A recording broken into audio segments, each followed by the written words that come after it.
Estamos todos xa, penso que sí, non? Sí.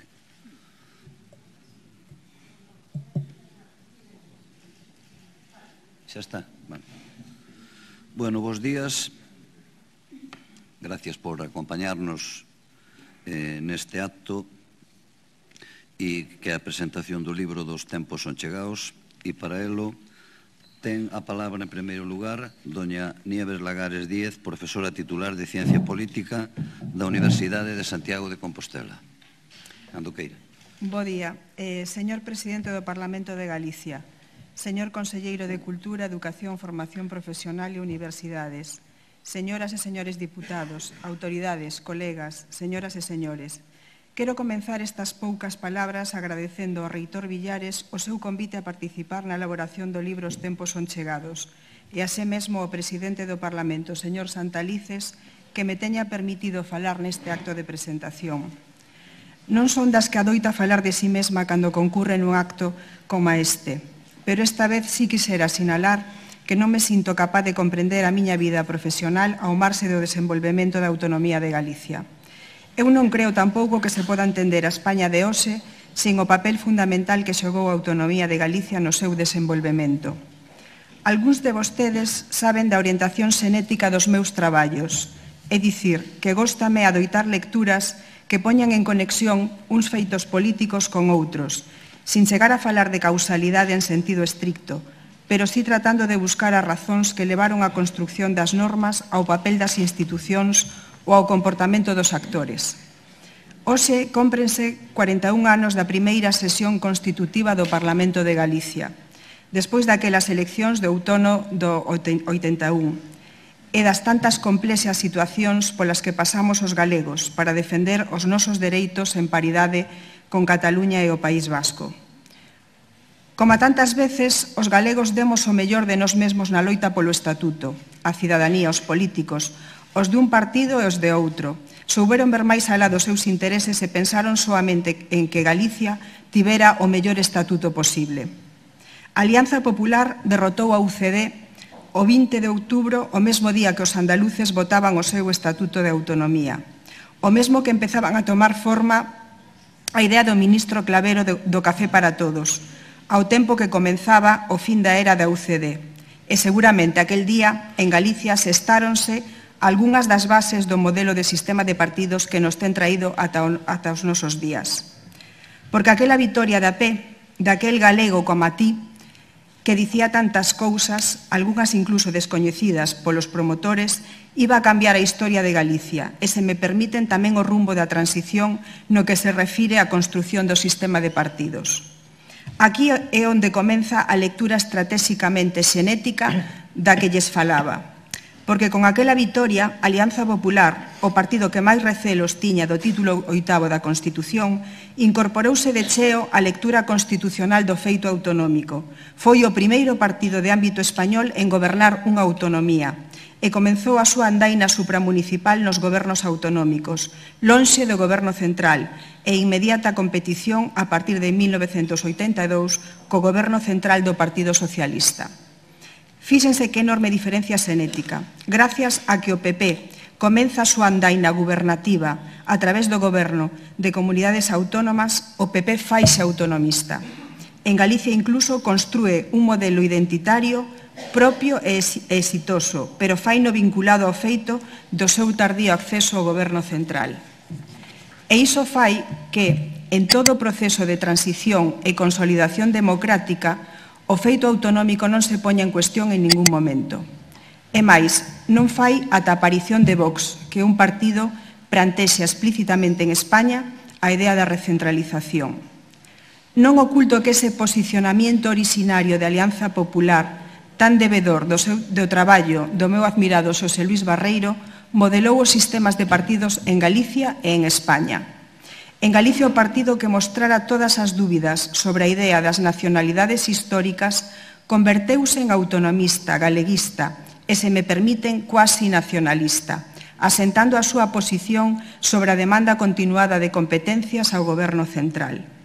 Dende esa estrategia que confrontaba co goberno do PSOE de Madrid, os populares ocupaban todo o espacio de centrodereita, incluso aquel nacionalista que podría ser o xermen dun partido semellante ao PNV ou a CIU.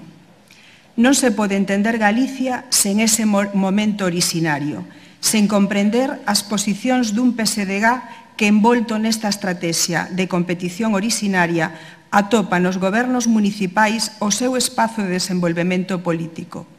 Ningún BNG orixinariamente correndo polas marxes das institucións ata encontrar un espazo de competición definido que dá sentido ao sistema de partidos galego e o fai diferente do sistema español, aínda que algúns colegas cóstelles entender as nosas especificidades. O certo é que esa situación orixinaria do primeiro goberno de Galicia coincide tras o 23F e a desaparición da UCD coa eclosión dos dous partidos que van a modular o funcionamento do sistema español de partidos durante estes 40 anos. O PSOE accede ao goberno de España e os populares convértense no primeiro partido da oposición e alternativa real de goberno.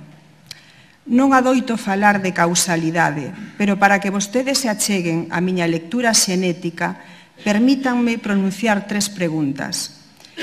Bastaría con que a UCD gañase en Galicia para que non se desplomase en España?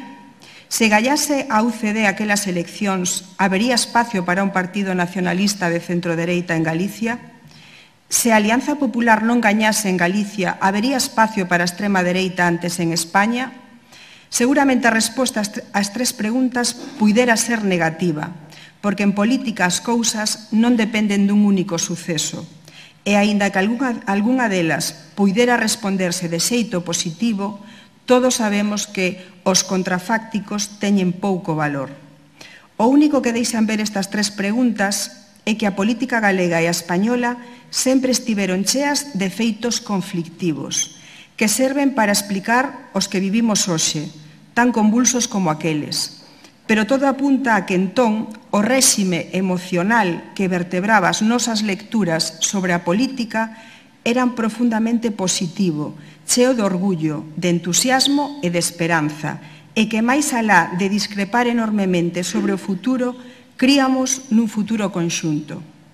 Cóstanos moito entender que a política vai do que senten os cidadáns e as cidadás, e que os políticos, os xornalistas, mesmo os analistas e os opinadores, temos a obriga de reconducir as forzas centrífugas do sistema.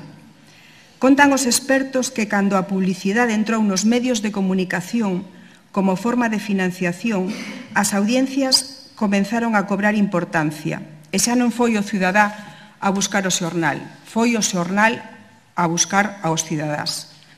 O mesmo pasa na política.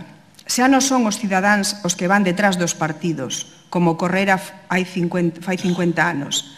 Agora os partidos van detrás dos cidadáns. Buscamos e identificamos microtargets e logo construímos mensaxes acaídas para conectar co target referenciado. Se queremos non perder votantes, endurecemos as nosas mensaxes para facer sentir traidor a quen nos deixe. Se queremos buscar votantes noutros partidos, estendemos unha alfombra amable de discurso positivo para chegarnos a eles. Quen polariza as sociedades non son os cidadáns, somos nós, todos e todas os que traballamos en torno á política. Facémolo dende todas as nosas visións estratégicas, na procura de mellores resultados, sen importarnos a meirande parte das veces o dano que lle estamos a facer ao sistema. Cada momento daquel tempo foi crucial para entender o desenvolvemento destes 40 anos. Probablemente o que estamos a facer hoxe marque o futuro dos nosos fillos e dos nosos netos. Non quixera pensar que colectivamente estamos a cometer erros trascendentes para o futuro do país, deste país noso que é Galiza e dese compartido que é España.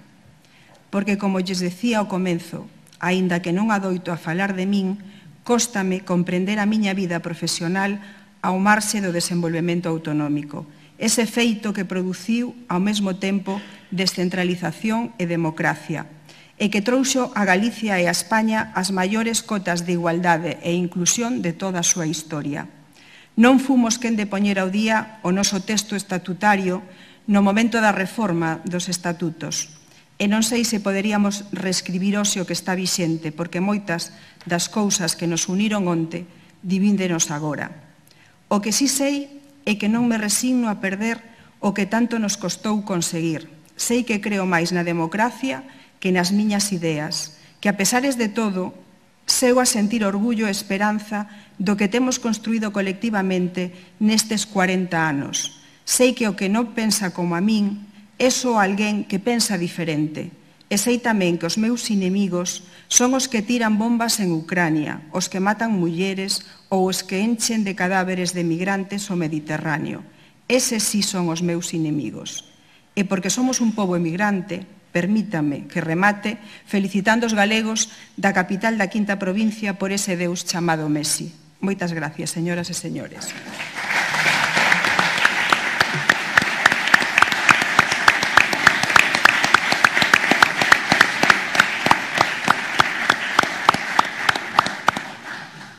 Moitas gracias. Ten agora a palabra don Luís Domínguez Castro, catedrático da Universidade de Vigo, cátedra Jean Monnet. Bo día. Señor Presidente do Parlamento de Galicia, señor Conselleiro de Cultura, Educación e Universidades, resto de autoridades presentes, non vou a facer a retalia de agradecementos porque xa a miña predecesora os fixo e así non redundamos nin cansamos. Eu vou a falar dunha cuestión que está ligada co último que a doutora Lagares dixo, desa quinta provincia e deses deuses que andan polos universos. Porque alá por 1931, cando os nosos devanceiros galeguistas fundaron o Partido Galeguista, eles definían a Galicia como unha célula de universalidade. E como aquí o acto que nos convoca é a celebración dos 40 anos de autonomía, é bom falar tamén do que hai non só alén mar, sino tamén do que hai alén dos Pirineos.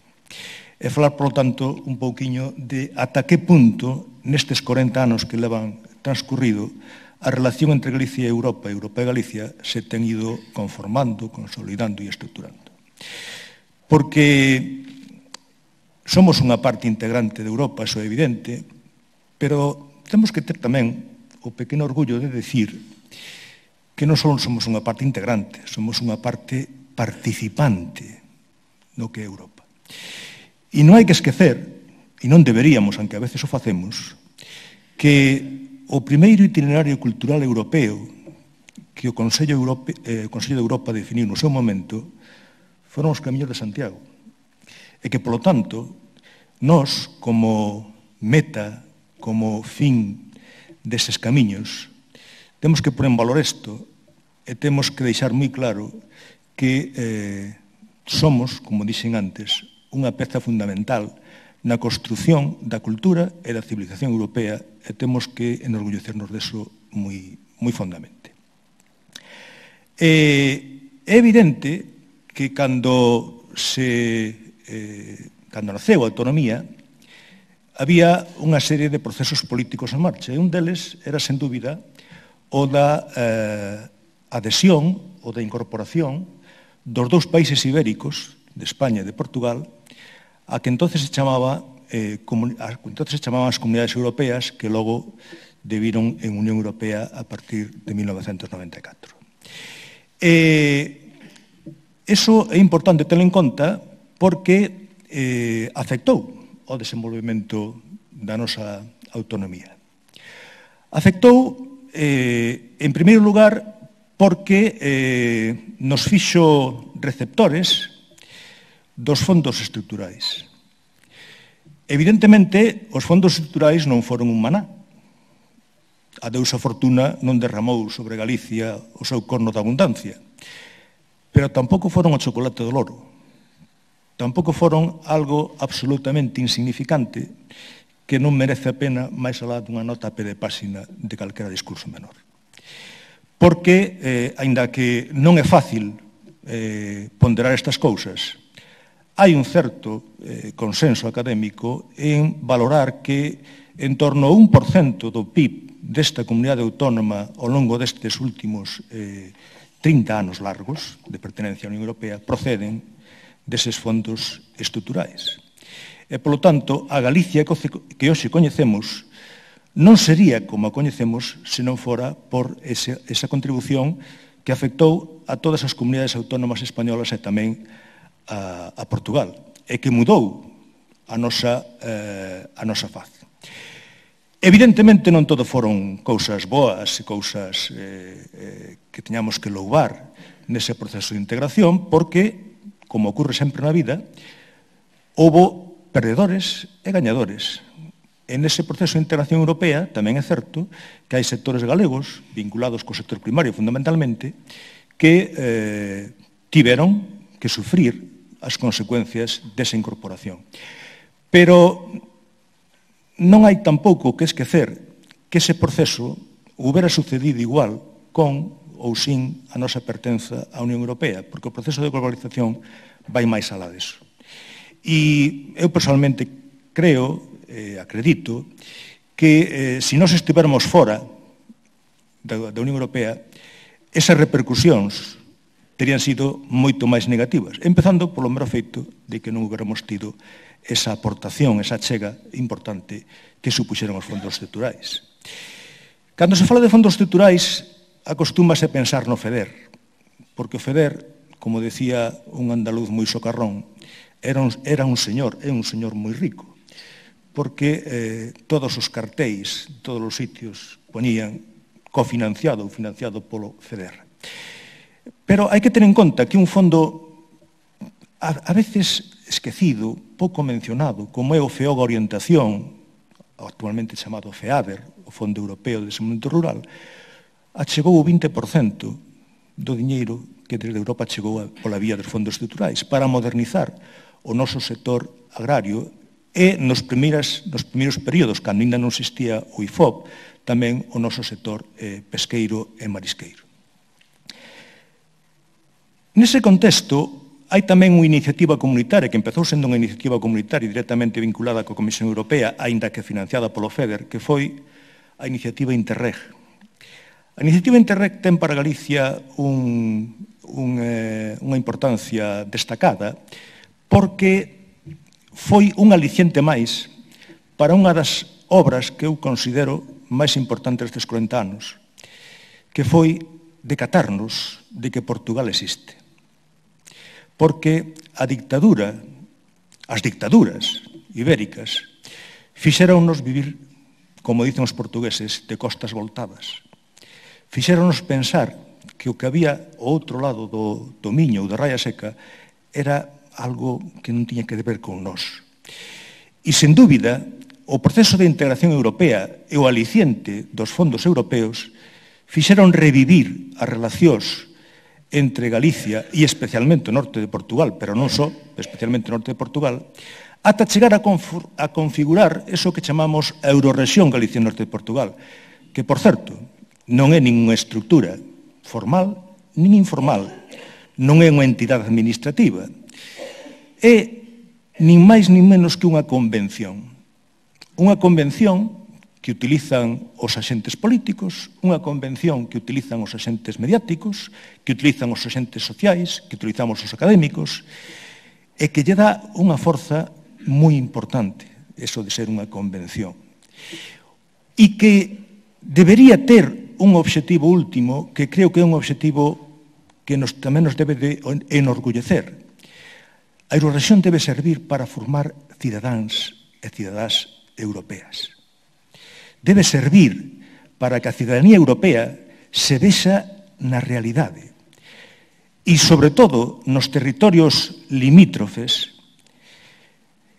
sexa unha auténtica zona franca social, donde os cidadás e as cidadás poidan disfrutar de parecidos servizos públicos independentemente de cal sexa a súa nacionalidade de orixe.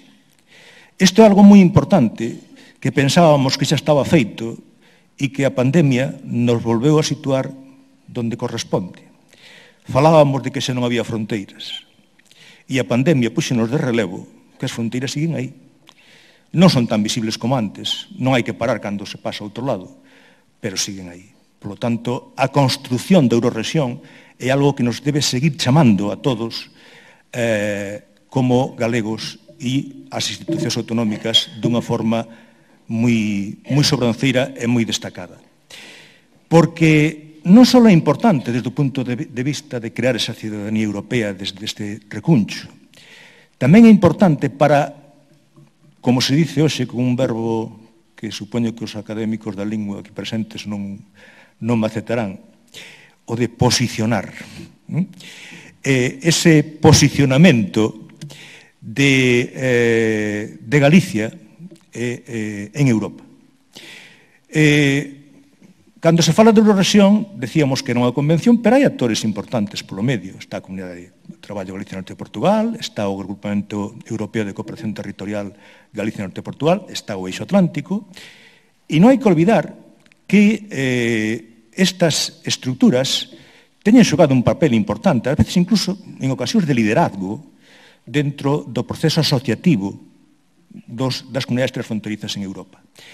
E tampouco hai que olvidar que este Parlamento de Galicia ten xogado un papel moi importante na Conferencia de Asambleas Legislativas Regionais de Europa, CALRE. Non hai que esquecer que unha das súas presidentas, Pilar Rojo, foi presidenta desta asociación, que ten celebrado xa aquí nesta sede dúas das súas conferencias anuales, no ano 2000 e no ano 2014, e que eu sinto-me orgulloso cando entra na páxina de CALRE. Ahora xa non hai, desde o ano pasado modificaron a páxina. Hasta o ano pasado, cando un entraba nesa páxina, ao lado das bandeiras de distintos países europeos, víase a bandeira de Galicia. E hoxe, aínda que xa non hai esas bandeiras, cando un entra na páxina de CALRE e entra no repositorio de documentos, observa que ao lado do español, do inglés, do francés, do alemán, do portugués, do italiano, o galego é a lingua non oficial da Unión Europea que máis documentos ten traducidos nesa páxina de CALRE. Por lo tanto, creo que esa é unha labor que hai que recoñecerlle ao Parlamento de Galicia e que animo a que o Parlamento como institución autonómica importante siga adiante por esa vía. Certamente, donde sí que hai unha certa eiva é no papel que esta comunidade autónoma debería ter xogado no Comité das Rexións. Aí aínda temos moito por traballar. É certo que se dictaminaron informes, se actuou como relator de varios ditames, do Comité das Rexións, algúns moi significativos, como do principio de subsidiariedade, que no seu momento actuara como relator Manuel Fraga Iribarne, ou o aquí presente presidente Touriño, cando levou por primeira vez o galego a ese foro, creo recordar que foi en 2007, ainda que non estou moi certo da data, pero é certo que, habendo un instrumento como é a alerta temperá, que prevé o Tratado de Lisboa para que os parlamentos regionais poidan actuar antes de que o Consello e o Parlamento Europeo aproben a legislación que nos vai afectar a todos, aí creo que se pode ser un pouco máis proactivos. Máis nada e moitas grazas.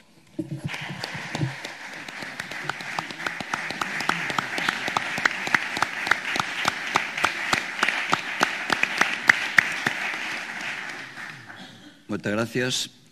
A continuación intervén don Roberto Blanco Valdés, catedrático de Dereito Constitucional da Universidade de Santiago de Compostela.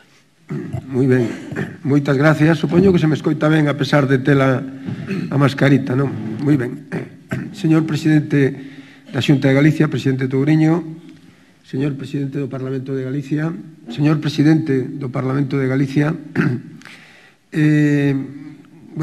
teño 7 minutos, eu vou intentar ser respetuoso cos 7 minutos dos que dispoño e, por tanto, o primeiro que vou facer é consumir un pequeno turno para agradecer ao Presidente do Parlamento de Galicia e ao coordinador do libro e autor do libro, o profesor Villares, amigo dende fai moito tempo, ao igual co Presidente do Parlamento de Galicia, que teñan contado comigo para esta obra. Estou moi orgulloso, para min é un honor figurar no libro, que é un libro magnífico, non?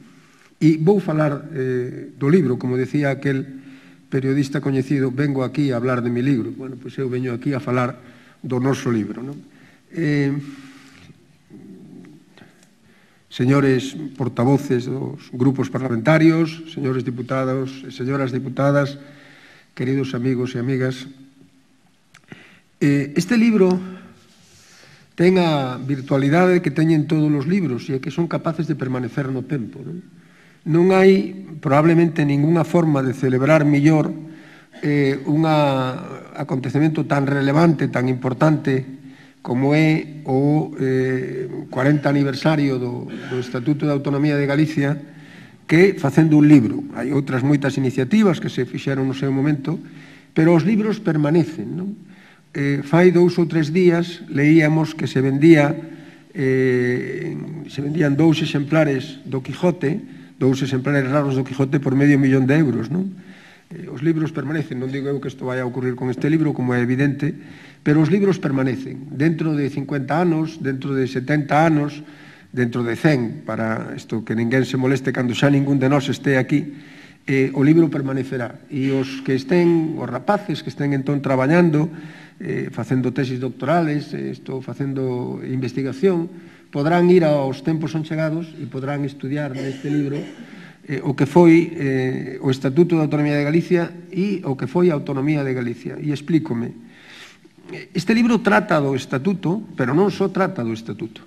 Trata da Autonomía de Galicia desde unha perspectiva, ademais, multidisciplinar e desde unha perspectiva transversal, tanto científicamente como en outros sentidos. Eu creo que neste sentido o profesor Villares fixo un exemplo isto de, en fin, de facer un libro para todos, non? E de todos e para todos. Decía que o libro trata do Estatuto, non só do Estatuto, senón da autonomía. E alguén podía preguntar, bueno, é o mesmo? Non, non é o mesmo. O Estatuto é unha cousa, o texto aprobado fai 40 anos é unha cousa, e a autonomía é outra, non? Porque dende entón, o Estatuto, que era un esquelete, o que foi enchéndose de músculo, ata o punto de que hoxe, este Parlamento que algúns calificaron, equivocándose, como un parlamento de papel, pois xa se ve o que ten de parlamento de papel, non? De parlamentiño de papel. É un parlamento sólido, é un parlamento que aprobou centos de leixes, que aproba todos os anos unha media de 40 a 45 leixes ao ano, que elixiu a varios presidentes da Xunta de Galicia, que ten unha actividade permanente na sociedade galega, que ten unha visibilidade permanente na sociedade galega, que suministra noticias todos os días aos medios de comunicación de Galicia. A Autonomía de Galicia é un conxunto profundo de institucións dende o Goberno da Xunta de Galicia ata o Consello de Contas, pasando polo Valedor do Pobo ou o Consello Consultivo de Galicia. É un conxunto institucional potente que realiza actividades moi importantes, moi relevantes, que afectan a todos os galegos e, por tanto, o Estatuto é unha cousa e a autonomía é outra, non? A autonomía é ese esquelete estatutario dotado de un diríamos, músculo que se vai fortalecendo pouco a pouco de maneira continuada ata dar como consecuencia un cambio na historia de Galicia que é, sin dúbida alguna, o máis importante cambio que se ten producido desde o punto de vista político na historia de Galicia. Nunca Galicia tuvo autonomía. O Estatuto de 1936, como ben sabido, non chegou a entrar en vigor, porque se produxo o golpe de Estado militar antes o golpe de Estado cívico-militar, en realidade, antes de que entrase en vigor, e, por tanto, esta é a primeira ocasión na que Galicia ten autonomía. E unha autonomía que se foi consolidando co tempo e que cambiou a nosa historia de unha maneira decisiva.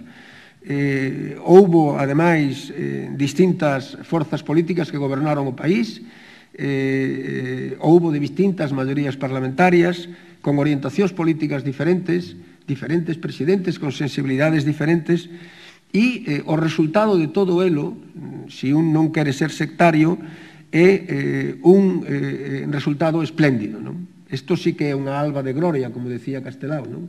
Alba de gloria, bueno, pois isto sí que é unha alba de gloria, non? Realmente espectacular. Se calqueira daqueles galeguistas, entre os que estaban moitos dos meus familiares, non? E que pagaron por elo, fora hoxe traído aquí a pasearse polo Parlamento de Galicia, quedaría abraiado, non? Quedaría completamente sorprendido de que o que comezou sendo Eu recordo ir á presidencia da Xunta a pedir libriños, aqueles primeiros libriños que guardo na casa, a Constitución Española, o Estatuto de Autonomía, aqueles primeiros libriños que se publicaron cunha publicación ben pobre. Recordo a época na que as consellerías estaban en pisos, todo estaba espallado pola cidade, non? Hoxe nada do que ocurre en Galicia ten que envexarlle a nada do que ocurre fora de Galicia dentro do eido da autonomía. E vou rematando. O Estatuto cambiou Galicia e os estatutos cambiaron España.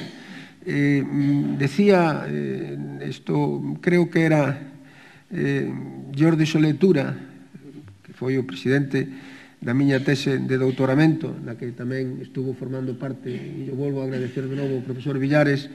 Decía Jordi Solé, que era ademais un moi bo amigo, a quen eu lle tiña moito aprecio persoal, decía Jordi Solé que, sin dúbida alguna, o cambio máis importante que se tiña producido en España despois do ano 77, coas eleccións autonómicas, fora, claro está, o cambio dun réxime autoritario a un réxime democrático, pero que despois dese cambio, o cambio máis notable fora o cambio a un réxime de descentralización que hoxe, e eu veño sostendo esta idea de hai moito tempo, un réxime de naturaleza federal. Alguén dice, que en realidad o noso federalismo é distinto do alemán. Mira ti que argumento. Isto, pois claro, e o alemán é distinto do suizo, e o suizo é distinto do norteamericano, e o norteamericano é distinto. A proba é que hoxe nosotros temos un peso da función pública autonómica que é superior a de moitos estados federales, que temos un peso do gasto público autonómico que é superior ao de moitos estados federais, e que temos o que se chama federalismo habitualmente, que é goberno compartido e goberno dividido. Isto é o que é o federalismo, e isto é o que temos nós dende hai moito tempo. Decía un dos grandes federólogos, que España é federal en todo menos no nome. Eu creo que este libro deixa constancia clara dese proceso. O libro, máis alá o interés parcial de cada un dos traballos, que son todos feitos por xente moi especializada, o Parlamento e o coordinador do libro creo que souperon en escoller, quizáis que a miña excepción, de eu mesmo que non me debo incluir, quizáis superon escoller a xente especializada en todos os campos, e eso dá como resultado un libro que explica moi ben o que ten sucedido en Galicia nos últimos 40 anos, que é algo realmente excepcional e do que nos temos que sentir todos orgullosos. Esta tarea ten fallos, claro, ten cousas que se podían haber feito mellor, ten cousas que se cadra houberan funcionado mellor de non haberse feito no momento ou noutro, pero isto non é o importante é o balance conxunto, é como a nosa democracia, non? O balance conxunto cal é? O balance conxunto que somos unha das democracias máis importantes do mundo e máis destacadas do mundo, e o balance que somos unha comunidade autónoma con unha autonomía profunda e ademais con algo que eu, para rematar, porque estou xa polos 8 minutos e medio e non debo falar máis, quixera destacar, e é que a vida política autonómica é unha vida política na que as boas formas, o trato cordial, a relación amistosa e en todo caso respetuosa caracterizou a vida política. Isto non ocorreu noutros lugares. Temos lugares hacia os que en tempo se miraba con grande admiración que como para admiralos, como estamos ahora como para andar admirando está na mente de todos a quen me refiro.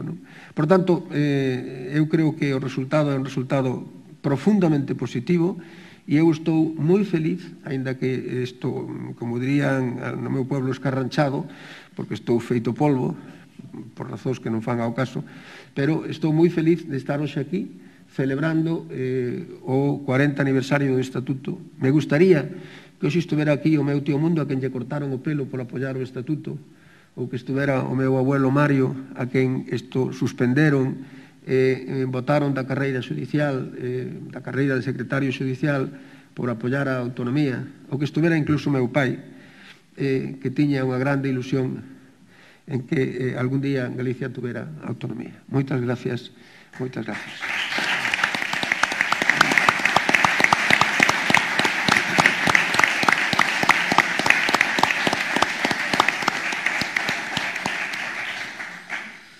Moitas gracias. Corresponde agora a quenda a don Ramón Villares Paz, catedrático emérito de Historia Contemporánea da Universidade de Santiago de Compostela. Gracias, bons días, señor presidente do Parlamento, señor conselleiro, membros da mesa, autoridades presentes, señoras e señores. Este libro do que son só parcialmente responsable, pero que vos subo na súa totalidade, é como un broche a unha celebración nos último ano de 40 anos de autonomía, 40 anos do Parlamento, realmente, porque coa autonomía co Parlamento comeza, que estivo unha primeira fase na exposición que inauguramos aquí hai xustamente un ano, que se titulaba, creo que con xustiza, o poder da palabra. Actualmente esa exposición está en Madrid e irá a outros lugares, espero que fora de España. E este segundo elemento, este segundo integrante desa conmemoración, este libro, Os tempos son chegados, un balance da Galicia autonómica. O libro realmente é como broche desta celebración, pero espero que sexa tamén un principio dun modo de entender a Galicia autonómica integrado, institucionalmente aceptable e intelectualmente tamén aceptable, con independencia dos moitos traballos que no futuro virán sobre esta materia. Pero o libro é un esforzo por entender a nosa historia presente, a historia que estamos vivindo, ou que moitos dos presentes aquí recordamos incluso directamente, outros non tanto, felizmente para eles, pero que formou parte das nosas vidas. O libro ten varios contidos diferentes. Un deles, o máis esencial, son os estudos que neles se integran, despois direi algo deles.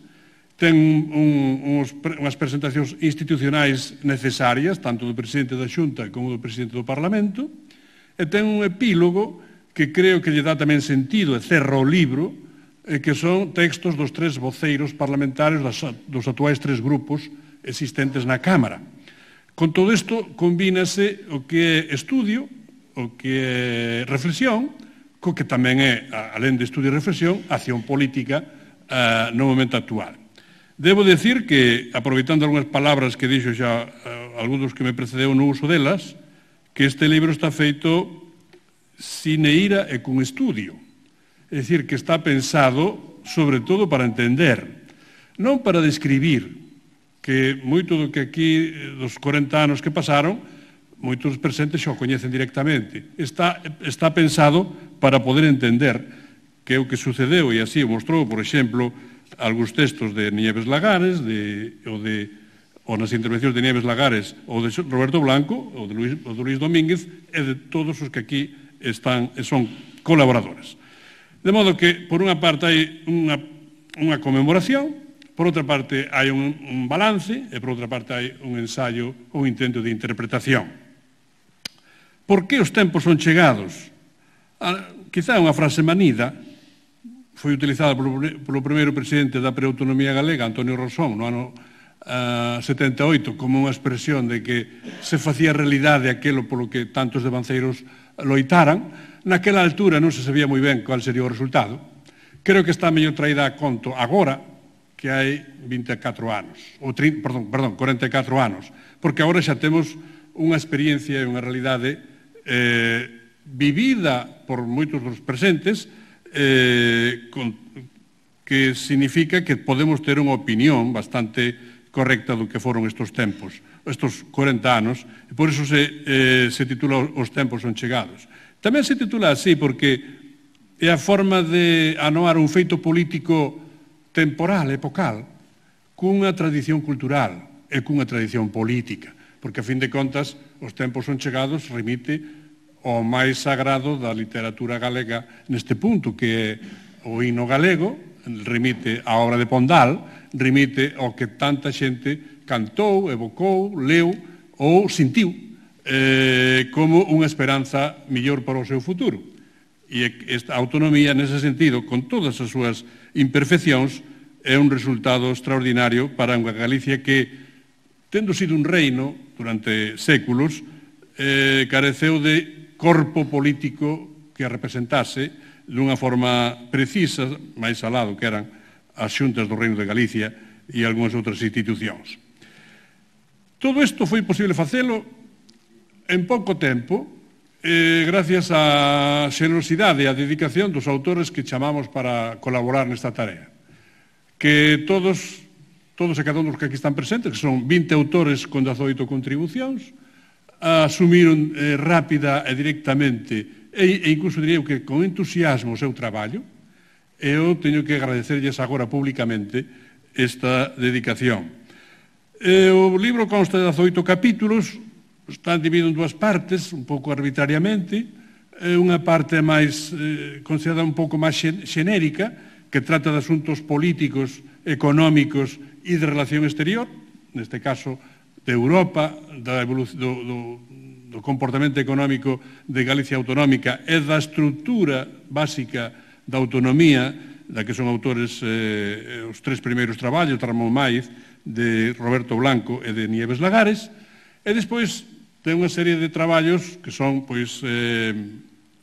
pouco máis específicos, que se dedican a estudios sectoriais e que permiten facer un test, digamos, testar o que sucedeu na Galicia autonómica, non por obra só, nin precisamente, nin exclusivamente dos poderes autonómicos, senón como mudou a propia sociedade galega nos tempos de autonomía. E así se lle fai un repaso sobre o que sucedeu na agricultura, na demografía, na industria, na pesca, na cultura, nos medios de comunicación, na emigración, na urbanización, etc.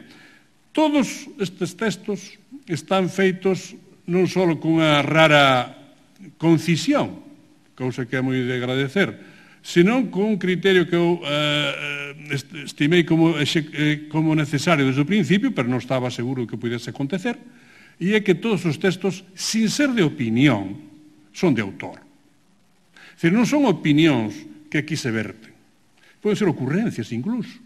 Cantos textos hai que están feitas de propias experiencias particulares, o que é moi lexítimo, senón que son textos nos que están detrás moitas investigacións, moitas reflexións, quer sobre a agricultura, sobre a industria, sobre a lingua, sobre a demografía, sobre a emigración, o que sexa. Este creo que é un valor suplementario moi importante. A escolla dos autores tamén me axudou a facelo nesta dirección. Tamén son autores que pertencen a xeracións diferentes, algúns vivimos directamente, ainda que non de forma protagonista, polo menos eu, as fases primeiras da autonomía, outros incorporáronse máis tarde, hai como tres xeracións distintas nestes textos, e isto dalle creo que unha pluralidade e unha integración tamén de idade e de perspectivas e de enfoques que lle dá, eu creo que unha gran virtude a este libro. Finalmente, había que decir que este libro e a autonomía en conxunto non sería explicable sen o contexto no que se produce. E é, primeiro, unha tradición cultural e política que podíamos encarnar en toda a tradición galeguista que xa foi evocada no Estatuto 36 e moito antes e que quere estar representada no verso pondaliano, un dos máis importantes versos que ten de por sí o hino dos pinos, para decirlo en términos de Ramón Otero Pedrallo.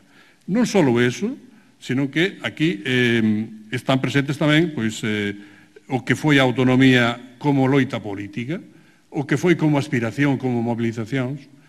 Hai tres valores que creo que son moi importantes.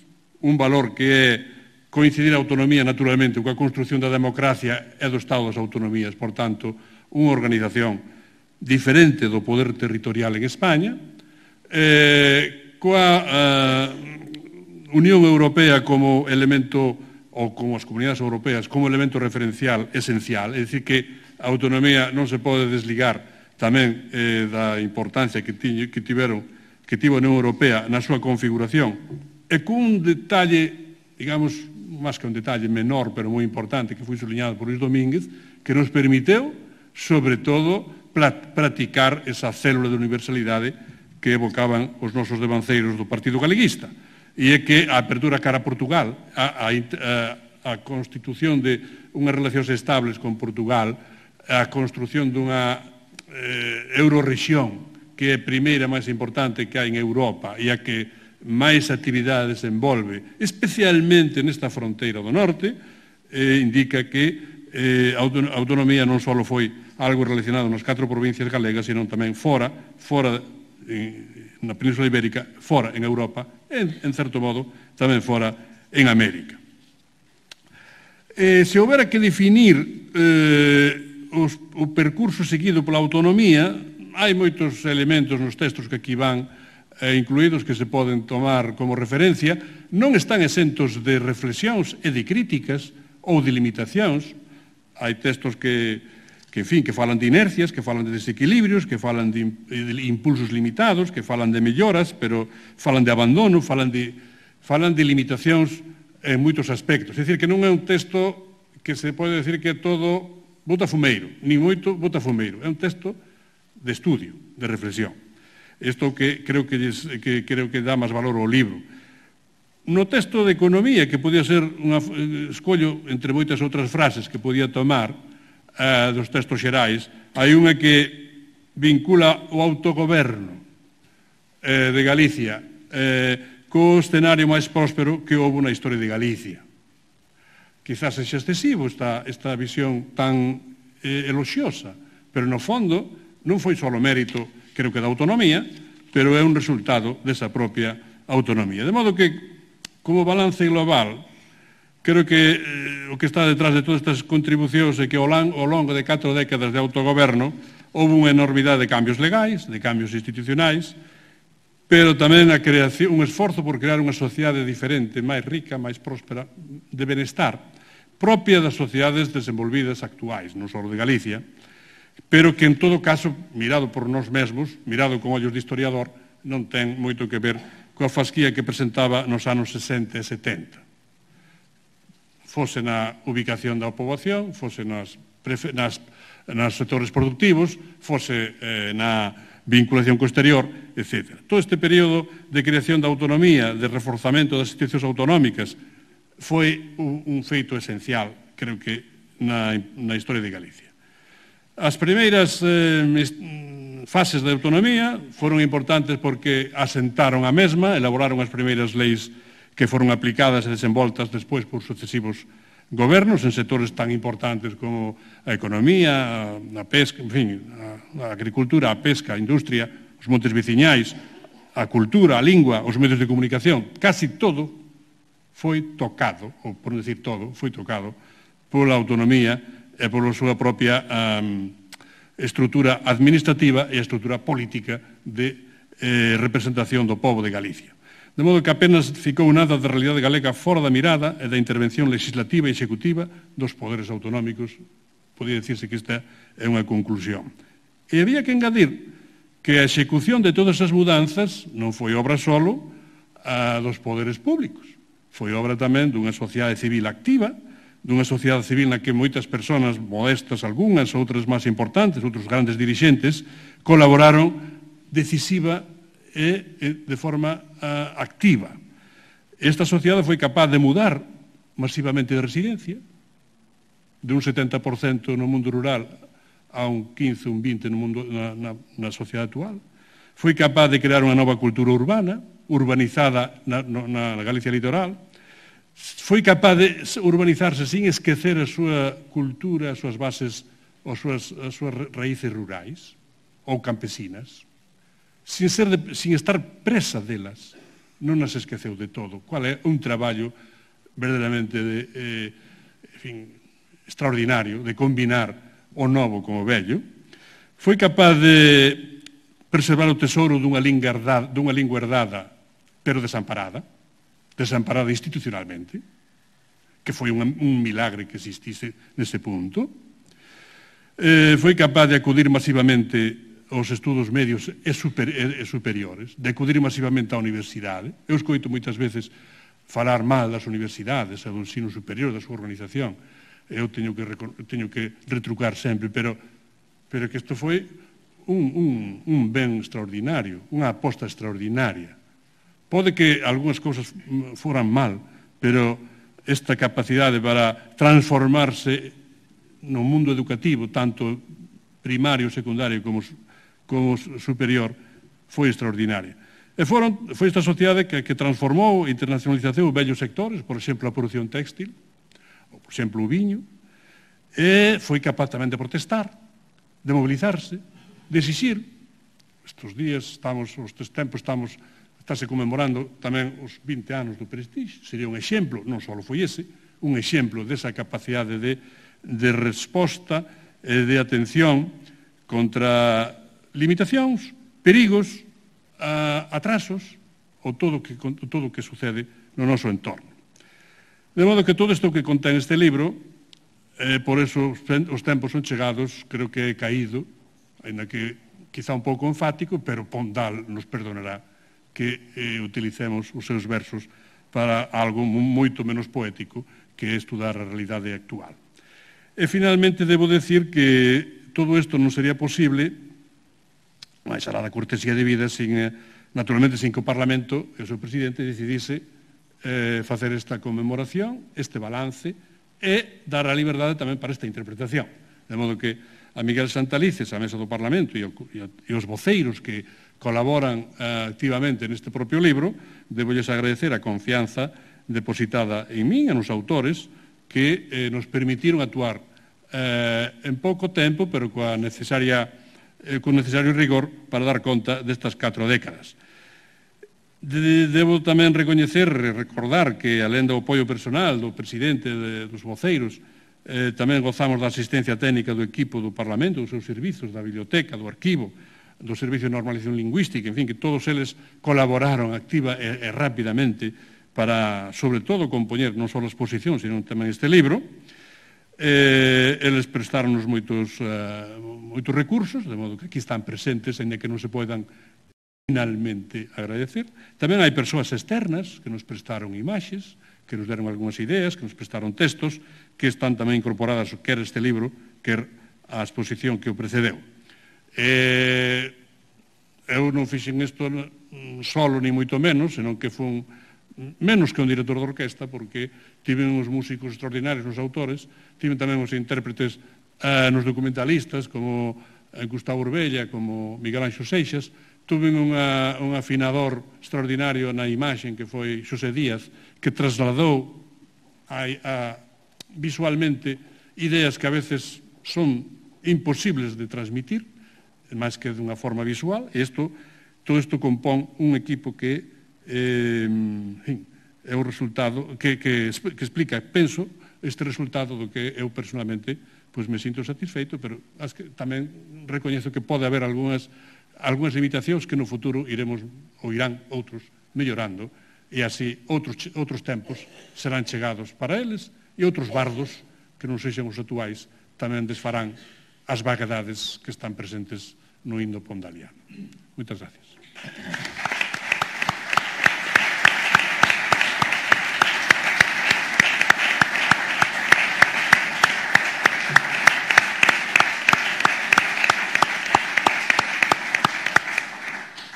Bueno, moitas gracias. E agora ten a palabra o Conselleiro de Cultura, Educación, Formación Profesional e Universidades, don Román Rodríguez González. Moitas gracias, presidente. É para min unha honra, en representación do Goberno de Galicia, compartir esta mesa con tan ilustres persoas, as que admiro e respeto, e, sobre todo, con tan ilustre público. Permitideme que vos saúde a todos no nome de dúas persoas, do presidente Touriño e do presidente García Leira, porque sería moi costoso no tempo poder facer un saludo a todas as persoas que están no público.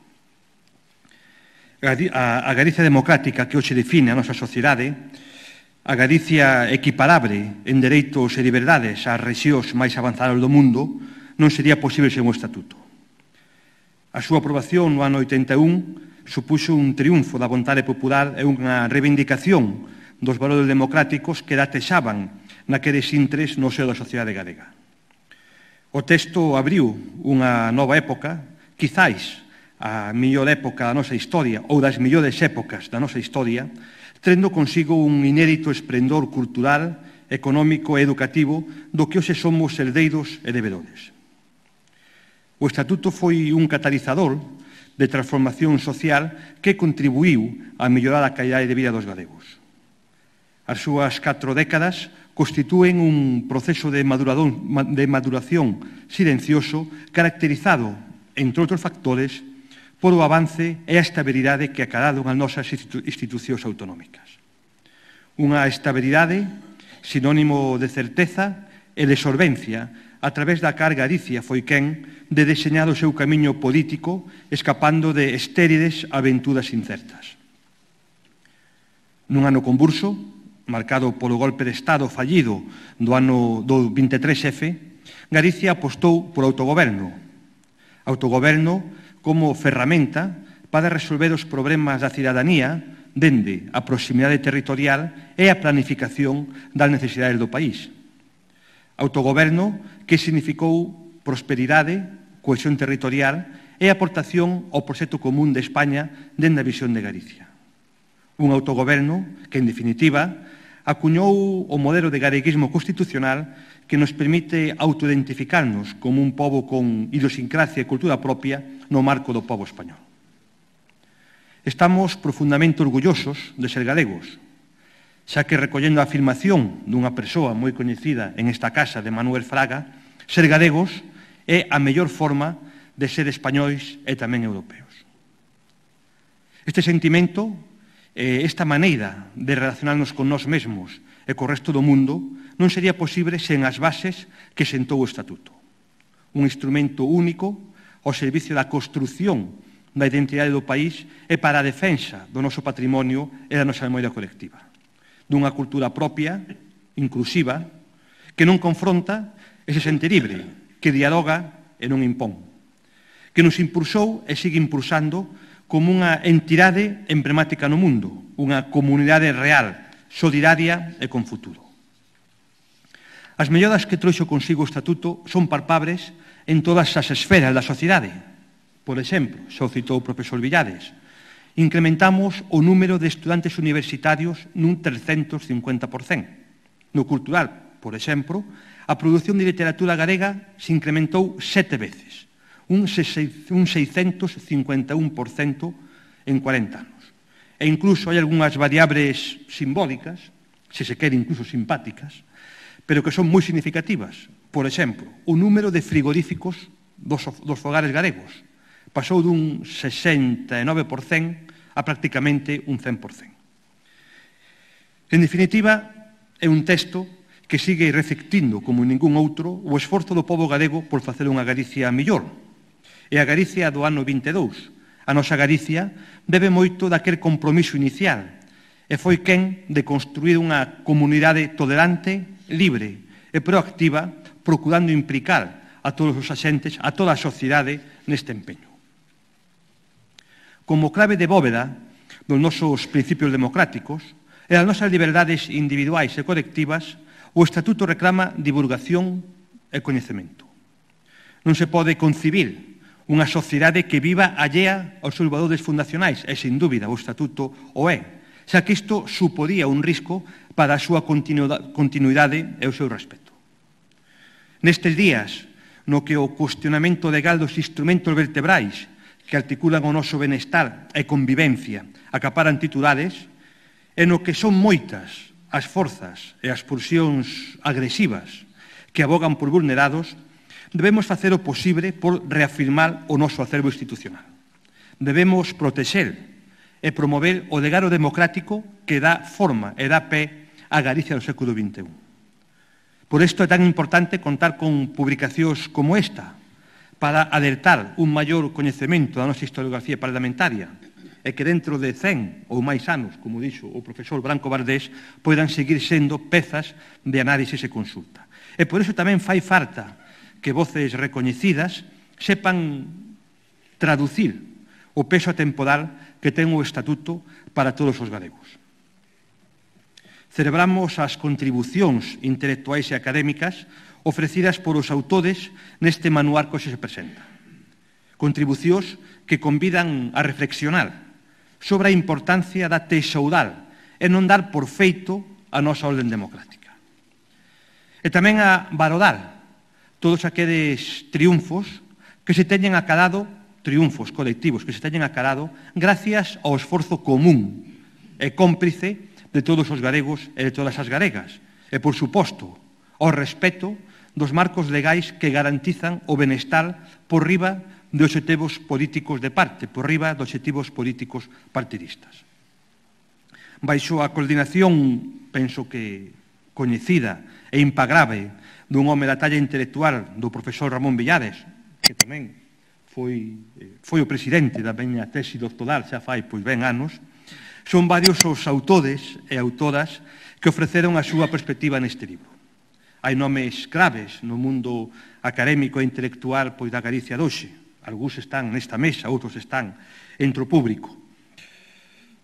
Sen dúbida, unha das conclusións pois dos artigos aquí reunidos é que ofrece un fío común en todo o volumen, é que hai un antes e un despois do Estatuto. Quizás esa a máis importante conclusión. Hai un antes e un despois do Estatuto para o conxunto de Galicia. 40 anos despois da súa aprobación, nos corresponde a todos seguir traballando conxuntamente para facer que prevalezan os valores orixinais daquele espírito de renovación, de esperanza e de futuro. Valores que no ano 81 deron luz a unha nova forma de ser galegos. O labor de cohesión social que despertou o Estatuto exíxenos un compromiso decidido co que seguir propulsando a sociedade galega e que debe nacer apoiándose en dous vectores claves, por lo menos é a miña opinión, na educación e na cultura. Ambos eidos inciden na propia confección da identidade galega e na perspectiva que temos de canto nos rodea. Sen unha base cultural diversa, completa, e sen unha educación libre, é imposible acadar novos pitos colectivos. Temos todo o futuro por diante nunha empresa que nos debe seguir situando a vanguarda nacional e internacional. Isto supón perfeccionar os mecanismos dos que dispoñemos para ampliar as oportunidades, a sustentabilidade e as claves do noso futuro colectivo como galegos. Como dicimos, todos estes fitos non son froito da casualidade, son o resultado de 4 décadas de esforzo, de traballo, de compromiso institucional que toman as súas raíces no traballo dos homes e as mulleres que sentaron as súas bases. Pero tamén de todos aqueles que conformaron os distintos gobernos e parlamentos autonómicos e, por suposto, do conxunto da cidadanía. Estou seguro, con erros, pero estou seguro que con moitos máis acertos que erros. Este espírito de consenso, de cooperación e diálogo a prol do ben común que Galicia demostrou no ano 81 constitúen unha lección que todos debemos seguir aplicando hoxe en día. Debémoslo aos galegos do futuro, pero tamén aos que no pasado traballaron por deixarnos en herdanza a Galicia da que disfrutamos hoxe. Moitas gracias.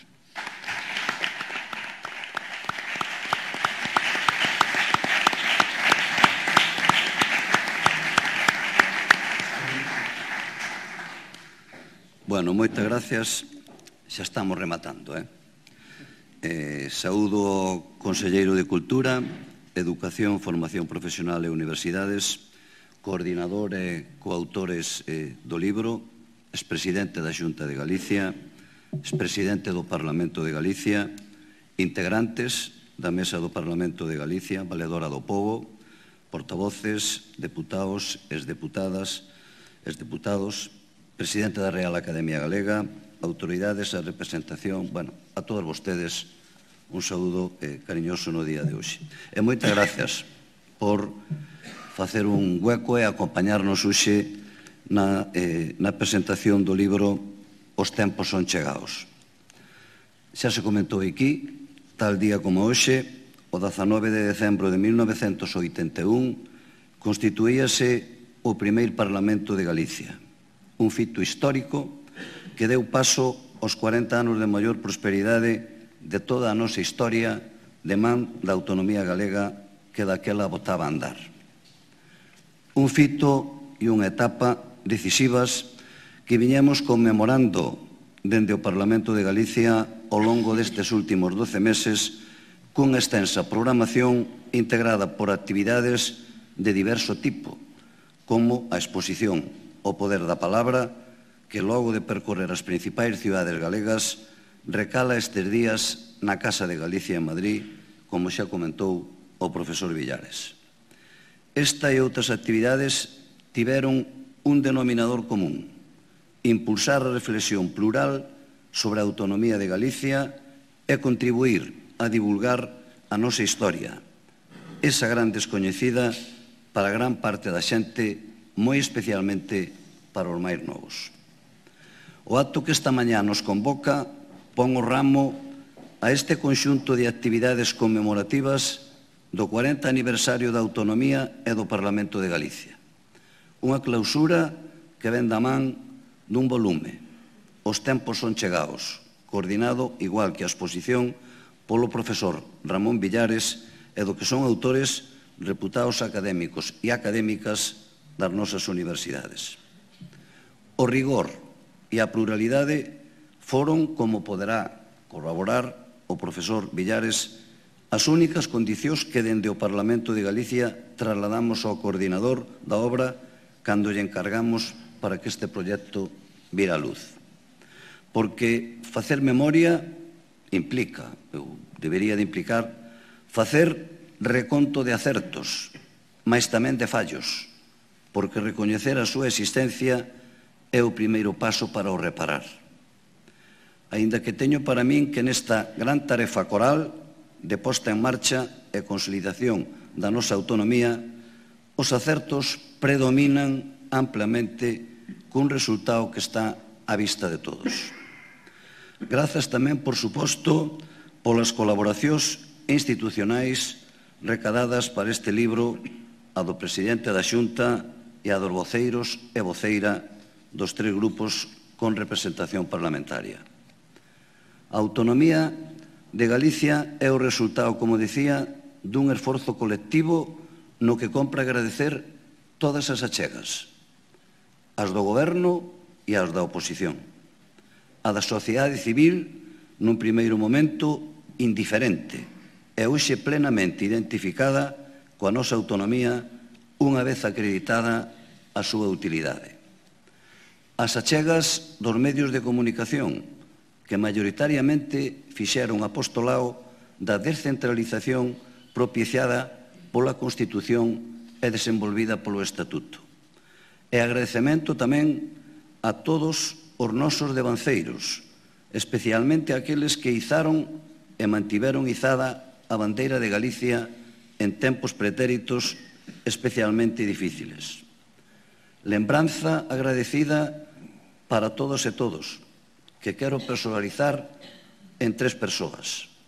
Alexandre Bóveda, mártir da liberdade, asesinado no Monte da Caíra; Alfonso Daniel Rodríguez Castelao, falecido no desterro, logo dunha vida entregada a Galicia; e Ramón Otero Pedrallo, o gran patriarca das letras galegas, exemplo de integridade e coherencia persoal que padeceu o desterro interior. Como escribiu Eduardo Blanco Amor, don Ramón, mestre de todos nós en letras e en conduta, era o derradeiro dun fato de homes galegos escollidos para seren misioneiros en obra escrita e en acción do Renacemento dende as súas cinzas desta nosa terra posta por eles camiño da universalidade. Con eles e con todos estamos en débeda polos vieiros que principiaron e nos conduciron ao que hoxe somos.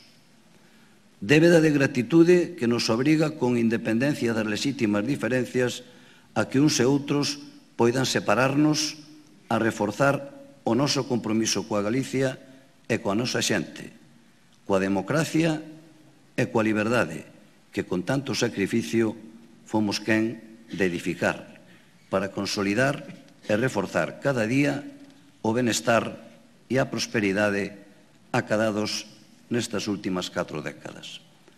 Fomos quen de conseguilo, fuxindo en termos xerais de enfrentamentos estériles acatando o marco constitucional pactado mayoritaria e democráticamente por todos os españois, avanzando na senda europeísta soñada pola xeración noso, sen perder de vista os lazos de sangue que nos unen coa outra beira do Atlántico e reforzando os vínculos con Portugal coa lusofonía.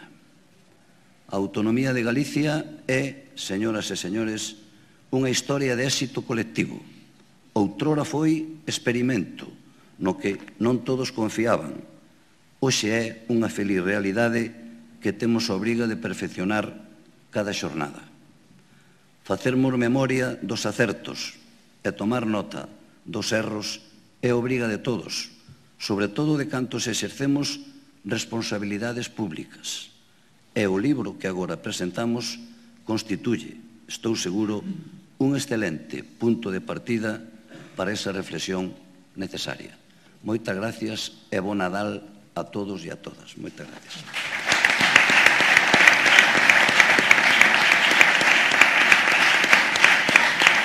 Bueno, estamos.